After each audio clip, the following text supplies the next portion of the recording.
In the quiet outskirts of a small, unnamed town, where the days were unhurried and the nights silent but for the occasional rustle of leaves, a tragedy unfolded that would shake its foundations forever. It began in 2003, with a family that seemed ordinary to the world, but was unraveling under the weight of hidden malice and betrayal. Martha, a woman in her early 50s, had lived a life of quiet endurance. Having lost her husband to illness a few years prior, she devoted her days to her only daughter, Karen, and Karen's husband, Samuel. She believed in family above all else, extending her kindness even to Samuel, whom she regarded as a son despite his flaws. Samuel was a man with ambition but little direction. He was charming on the surface but harbored a temper and manipulative tendencies that Karen often excused as mere stress from work. Their marriage was not perfect, but it was functional, or so it appeared. What no one knew was that beneath Samuel's veneer of respectability lay a darkness that was waiting for the right moment to surface. One summer evening, Samuel invited an old friend, Victor, to their home. Victor was known for his carefree demeanor, but those who knew him better would describe him as reckless, with a disregard for boundaries. Karen wasn't particularly fond of Victor, sensing his influence on Samuel wasn't entirely positive, but she trusted her husband enough to welcome him into their home. Martha, ever the gracious hostess, prepared dinner and tried to engage Victor in conversation, despite feeling uneasy around him. Her instincts, honed by years of life's hardships, told her something was off about the man, but she dismissed it as her imagination, not wanting to appear rude. As the evening wore on, the atmosphere grew tense. Samuel and Victor consumed more alcohol than was reasonable, their jovial banter taking on an edge of hostility. Karen retired early, leaving Martha to clean up the remnants of the evening. It was then that the nightmare began. Samuel and Victor cornered Martha in the kitchen, their faces twisted with a drunken malevolence that left no room for misunderstanding. They overpowered her, ignoring her pleas and tears, their actions driven by a horrifying blend of rage, entitlement, and intoxicated bravado. What unfolded in that kitchen was a violation so heinous that it would scar the very soul of the house. Karen awoke to muffled cries, but hesitated, chalking it up to her mother working late and not wanting to intrude. By the time she ventured downstairs, the damage was done. Samuel and Victor had fled the scene, leaving Martha battered and broken. Karen found her mother collapsed on the floor, her eyes wide with an anguish no words could ever describe. Martha refused to go to the police at first. She was a woman of a generation that often bore their suffering in silence, fearing judgment and scandal more than justice. But Karen, driven by a mix of guilt and rage, convinced her otherwise. They filed a report, setting in motion a chain of events that would escalate beyond anyone's control. Samuel, upon learning that Martha had gone to the authorities, panicked. He feared not just the legal repercussions, but the destruction of the image he had carefully cultivated. Victor, equally desperate, suggested they solve the problem before it spiraled further. Their solution was unthinkable. They would silence Martha permanently.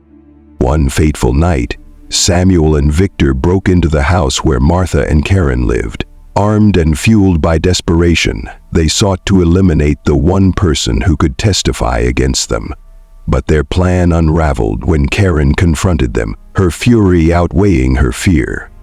In the chaos that ensued, Martha was fatally injured, trying to protect her daughter. Samuel and Victor fled once again, leaving Karen to cradle her mother's lifeless body. The town was in shock when the news broke. A manhunt ensued, with Samuel and Victor becoming the most wanted men in the region. Karen, despite her grief, testified with unwavering resolve, detailing the horrors her family had endured.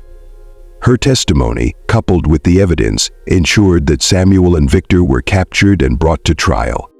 The courtroom was a battleground of emotions. Samuel's defense painted him as a victim of circumstance, influenced by alcohol and a troubled past. But the prosecution, armed with Karen's testimony and forensic evidence, dismantled their arguments piece by piece. The jury deliberated for hours before delivering a verdict that brought a semblance of justice to the devastated family.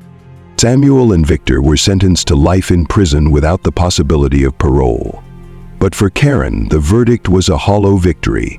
She had lost her mother, her sense of security, and the trust she once placed in her husband. Yet, amidst the wreckage of her life, she found a new purpose, advocating for victims of violence and speaking out against the silence that so often shrouded such crimes. Years later, Karen would look back on that harrowing chapter of her life, not with bitterness, but with a determination to honor her mother's memory. She became a voice for the voiceless, ensuring that no one else would have to endure what her family had suffered in silence. And though the scars of that summer in 2003 would never fully fade, they became a testament to her resilience and strength. Karen's life after the trial was a testament to the human spirit's resilience, though every step she took was marked by the weight of her past. Her advocacy work began modestly, with her attending support groups for survivors of violent crimes. Initially, she struggled to share her story. The memories were still raw, the emotions overwhelming. But the other women in those groups saw her strength, even when she couldn't see it herself. Slowly, she started to open up. She began organizing community events to raise awareness about domestic violence and sexual assault. Through her efforts, she connected with local lawmakers, pushing for stricter laws against offenders and better support systems for victims. Karen's drive inspired others, and soon her voice was amplified far beyond the small town that had been the epicenter of her tragedy.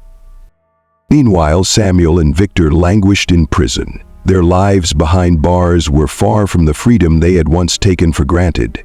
Samuel, stripped of his charm and power, found himself at the mercy of the system he had so arrogantly thought he could evade. Victor, more reckless and less calculating, became a target for others in the prison hierarchy. Both men lived out their days with the constant reminder of their crimes and the lives they'd destroyed. But for Karen, justice was not just about punishment. It was about prevention. She partnered with psychologists, legal experts, and other survivors to develop workshops for schools and community centers.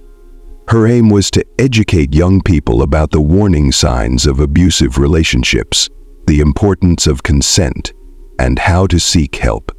She believed that by reaching people early, she could prevent tragedies like hers from happening again. One of the most pivotal moments in Karen's journey came several years after the trial. She was invited to speak at a national conference on violence prevention. Standing before a crowd of hundreds, she shared her story, not just the pain, but also the hope that had emerged from it. She spoke of her mother, Martha, as a woman who had embodied kindness and strength, even in her final moments. By the end of her speech, there wasn't a dry eye in the room. Her advocacy work gained widespread recognition. She was featured in newspapers and on television, her story resonating with countless people who had suffered in silence. Organizations reached out to her, offering support and resources to expand her initiatives. Karen used this platform, not for personal gain, but to build a network of shelters, legal aid services, and counseling centers for survivors. But despite her accomplishments, Karen's personal life remained a challenge. She struggled with trust, finding it difficult to let anyone get too close. The betrayal by Samuel had left scars that no amount of time or success could fully heal. Yet, she found solace in the friendships she formed through her work. These were people who understood her pain and shared her passion for change. One day, while attending a workshop she had organized, Karen met a woman named Laura. Laura was a counselor with a background in trauma recovery, and her calm demeanor immediately put Karen at ease. The two women formed a deep bond, their shared mission forging a friendship that would become one of the most important relationships in Karen's life. Laura helped Karen confront the parts of her past she had buried, guiding her toward a sense of closure she hadn't thought possible. As the years passed, Karen began to heal in ways she hadn't anticipated. She allowed herself to dream again, to imagine a life not defined solely by her past. She even started a family of her own, adopting a young girl named Emily, whose bright eyes and infectious laughter brought light into Karen's world.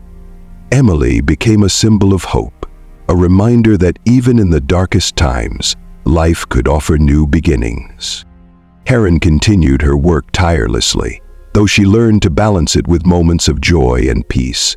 She often visited her mother's grave, bringing Emily with her to tell stories about the grandmother she would never meet. These visits became a ritual of remembrance and gratitude, a way for Karen to keep Martha's memory alive.